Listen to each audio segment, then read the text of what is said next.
Hello दोस्तों, आप सभी का रॉकी सिंह ऑनलाइन क्लासेस में स्वागत है। हमने जो क्लास 8 के ज्योग्राफी का जो सीरीज शुरू की है उसमें हम लोग का ये अगला पार्ट है। ठीक है, ये हम लोग का चौथा पार्ट होगा। क्लास 8 ज्योग्राफी फर्स्ट लेसन है, चैप्टर 1 है। ठीक है, चैप्टर का नाम क्या है? रिसोर्सेज, संसाधन। ठीक है, इसमें हम लोग प्राकृतिक संसाधनों का वर्गीकरण पढ़ रहे थे। ठीक है, और इसमें हम लोग को अब पढ़ना है जी कि अब हम लोग को पढ़ना है कि वितरण की दृष्टि से प्राकृतिक संसाधनों को कितने वर्गों में बांटा गया है, कौन कौन से हैं। ठीक है, इसके बारे में पढ़ते हैं। तो चलिए शुरू करते हैं। तो देखिए, वितरण की दृष्टि से प्राकृतिक संसाधन को दो भागों में बांटा गया। वितरण का मतलब वो होता है कि कौन संसाधन कहाँ पर कितना मिलेगा, मतलब कहाँ पर मिलता है, कहाँ पर नहीं मिलेगा। ठीक है, वितरण का मतलब उसको हम बांट देंगे। ठीक है, मैंने किसी चीज़ को अगर बांट देते हैं अलग अलग भागों में तो उसी को हम लोग वितरण कहेंगे। तो यहाँ पर है कि वितरण की दृष्टि से संसाधन मैं उसको दो भागों में बांटते हैं।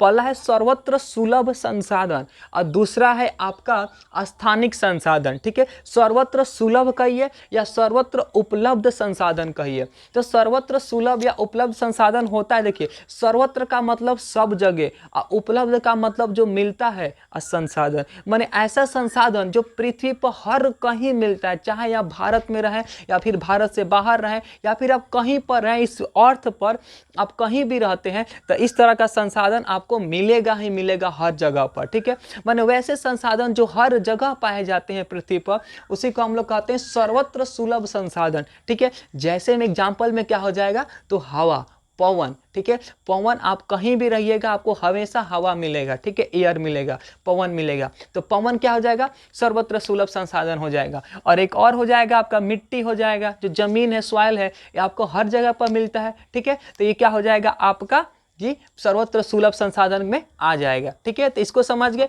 इसके बाद से ठीक है, अब स्थानिक। अब देखिए, जो हर जगह पर मिलता है सर्वत्र सुलभ, और जो किसी एक खास जगह पर ही मिलता है उसको कहते हैं स्थानिक। स्थानिक का मतलब कि जो एक स्थान पर ही मिले, दूसरे हर जगह पर नहीं मिल जाए। जरूरी नहीं है कि मैंने हर जगह पर ही मिलेगा, प्रत्येक जगह पर मिलेगा। ठीक है, प्रत्येक पैलेस पे मिलेगा। तो दूसरा है स्थानिक संसाधन, मतलब वैसे संसाधन जो किसी विशेष स्थान पर ही पाए जाते हैं। ठीक है, उसी को हम लोग कहते हैं स्थानिक संसाधन। और जैसे स्थानिक संसाधन का जो एग्जाम्पल है, ये मोस्ट इंपोर्टेंट एग्जाम्पल है। इसका सब जितना भी एग्जाम्पल लिखवाया गया है सब का सब एग्जाम्पल है। यहाँ से सवाल न केवल क्लास 8 के मैंने आपके आता है, क्लास 8 में आता है, बल्कि क्लास 10th में भी यहाँ से सवाल सीधे पूछे जाते हैं। जो मात्र दो लाइन, दो एग्जाम्पल दिया गया, दो एग्जाम्पल से सवाल सीधे आता है। ठीक है, उसके बारे में हम लोग डिस्कस करते हैं। चलिए, सवाल देखिए, जैसे में क्या है, जैसे में कि कोडरमा का अभ्रक। ठीक है, कोडरमा क्या है, तो एक जगह का नाम है जो किस राज्य में पड़ता है, तो भारत के झारखंड राज्य में कोडरमा पड़ता है। ठीक है, और इस कोडरमा में सबसे अधिक मात्रा में कौन सा खनिज पाया जाता है, तो अभ्रक पाया जाता है।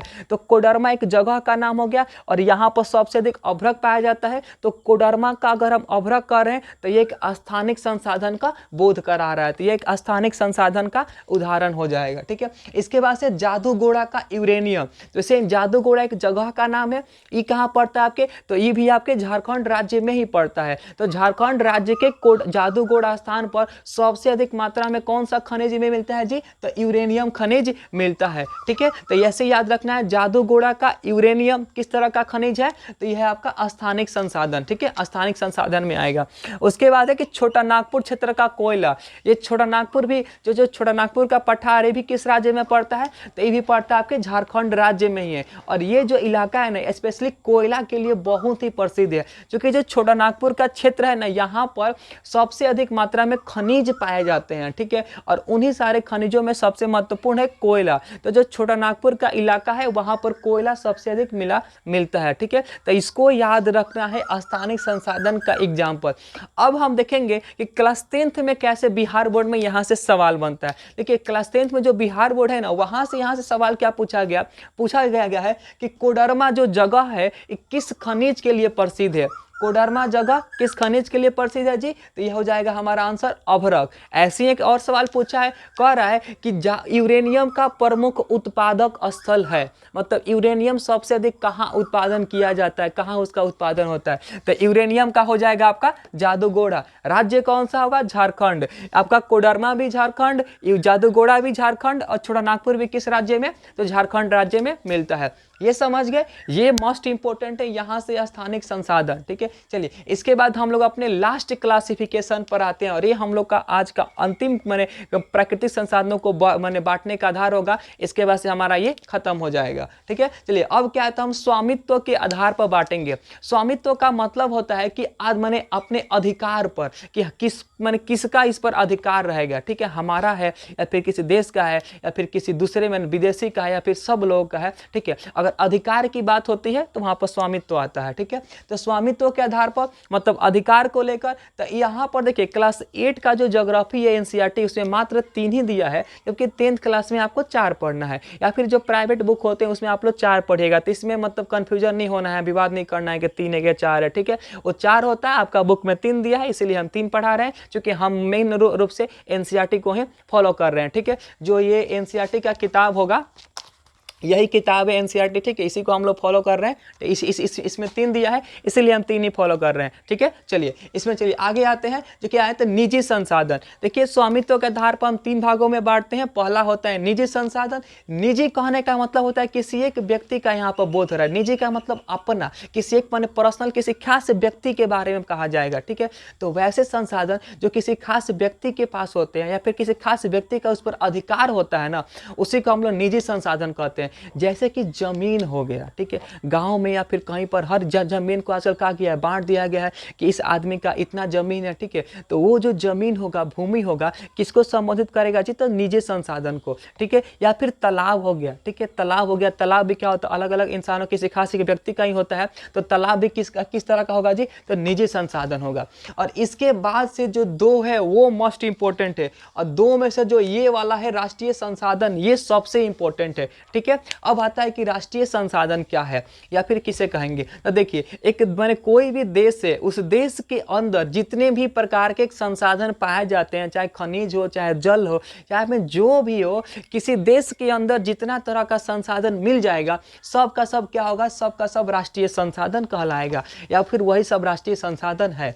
और क्या है, मान लीजिए कोई देश है, उसके आसपास उसके माने आसपास समुद्र का इलाका है, मतलब वो जो है ना उसके आसपास समुद्र है, महासागर है। ठीक है, जैसे कि मान लीजिए भारत ही देश है। ठीक है, भारत के उत्तर में तो हिमालय पर्वत है, चीन देश है। ठीक है, लेकिन अगर भारत के दक्षिण में आते हैं ना, तो वहां पर हिंद महासागर पड़ जाता है, मतलब अरब सागर पड़ जाता है। मतलब जो भारत के दक्षिण में क्या है, विशाल जल राशि है। ठीक है, तो जल राशि है, तो उसके लिए एक अलग सा डिफिनेशन, मैंने उसके लिए इसमें एक और लाइन जोड़ दिया गया कि देखिए एक देश के अंदर जितना संसाधन मिलेगा वो तो राष्ट्रीय संसाधन होगा ही होगा।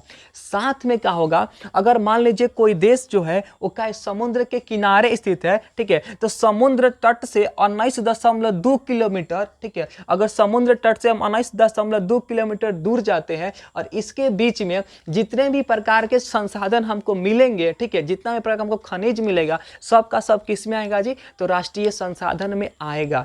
तो यहां से आपको ऑब्जेक्टिव के लिए तैयार रखना है कि समुद्र तट से कितना किलोमीटर दूरी तक का जो क्षेत्र होता है राष्ट्रीय संसाधन के अंतर्गत आता है, तो 19.2 किलोमीटर का जो क्षेत्र होता है। ठीक है, इसके बाद से हमको पढ़ना है अंतर्राष्ट्रीय संसाधन। ठीक है, तो देखिए अगर देखिए जो समुद्र तट है, जो मान लीजिए कोई अगर देश समुद्र के किनारे स्थित है, तो उसका जो सबसे लास्ट वाला पॉइंट है, मैंने देश का जहाँ मिट्टी है वहां से अगर समुद्र की ओर हम जाते हैं तो 200 किलोमीटर से दूर की बात है, जो है मैंने 200 किलोमीटर से अगर आगे जाएंगे तो वहां पर जो संसाधन मिलेगा सबका सब क्या होगा जी, अंतर्राष्ट्रीय संसाधन होगा। तो इसी को लिखे समुद्र तट से 200 किलोमीटर से आगे पाए जाने वाले संसाधन अंतर्राष्ट्रीय संसाधन कहलाते हैं। ठीक है, अगर 200 किलोमीटर से आगे जो कुछ भी मिलेगा उस सब का सब क्या होगा, अंतर्राष्ट्रीय संसाधन होगा। अगर मान लीजिए हमको कुछ रिसर्च करना है, हमको कुछ माने वैज्ञानिक प्रयोग करना है, ठीक है, इस माने 200 किलोमीटर से दूर वाले इलाके में, तो वहां पर हमको कुछ भी रिसर्च करना है, चाहे किसी भी चीज का पता लगाना है, तो इसका ये नहीं कि हम अपने मन से जाकर रिसर्च नहीं कर सकते हैं। उसके लिए हमें मैंने इंटरनेशनल ऑर्गेनाइजेशन जो अंतर्राष्ट्रीय संस्था है, ठीक है, उससे हमको पहले क्या पढ़ना कर, उससे हमको पहले सहमति लेना पड़ेगा। बिना सहमति हम उससे वहाँ उस माने अंतर्राष्ट्रीय संसाधन वाले इलाका में जाकर कुछ भी नहीं कर सकते हैं। ठीक है, बिना परमिशन के नहीं जा सकते हैं इस वाले इलाका में।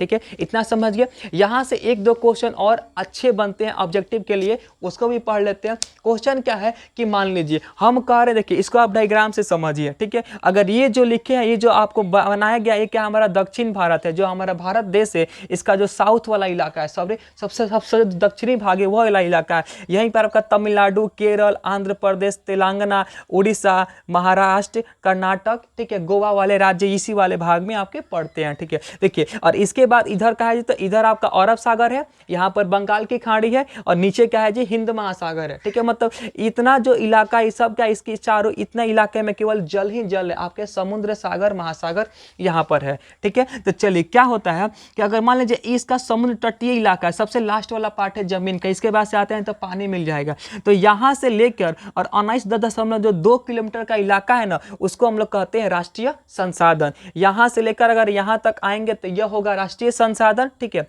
और 19.2 किलोमीटर से लेकर अगर 200 किलोमीटर तक हम जाते हैं तो उसको हम लोग कहते हैं अपवर्जक आर्थिक क्षेत्र।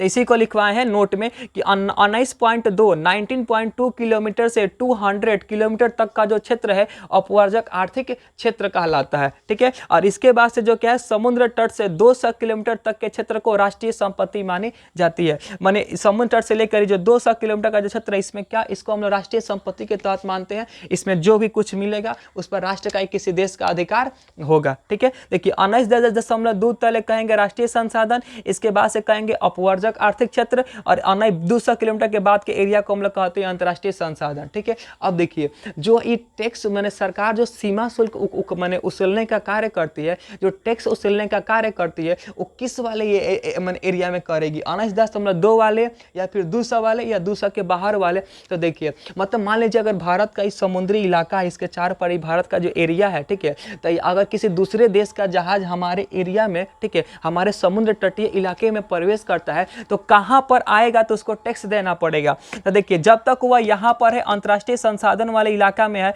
तब तक उसको टैक्स देना नहीं पड़ेगा। लेकिन जैसे ही 200 किलोमीटर से अंदर प्रवेश करेगा, ये जो है अपवर्जक आर्थिक क्षेत्र वाले इलाका में प्रवेश करना पड़ेगा, तो उसको सीमा शुल्क देना पड़ता है, तभी वो आगे बढ़ पाएगा। ठीक है, तो ये वाला इलाका मैंने सीमा शुल्क उसूलने का मैंने जो काम इसी वाले इलाके में किया जाता है। ठीक है, तो ये जो था हम लोग का क्या था जी, हम लोग प्राकृतिक संसाधनों का बांट रहे थे, इसका वर्गीकरण कर रहे थे।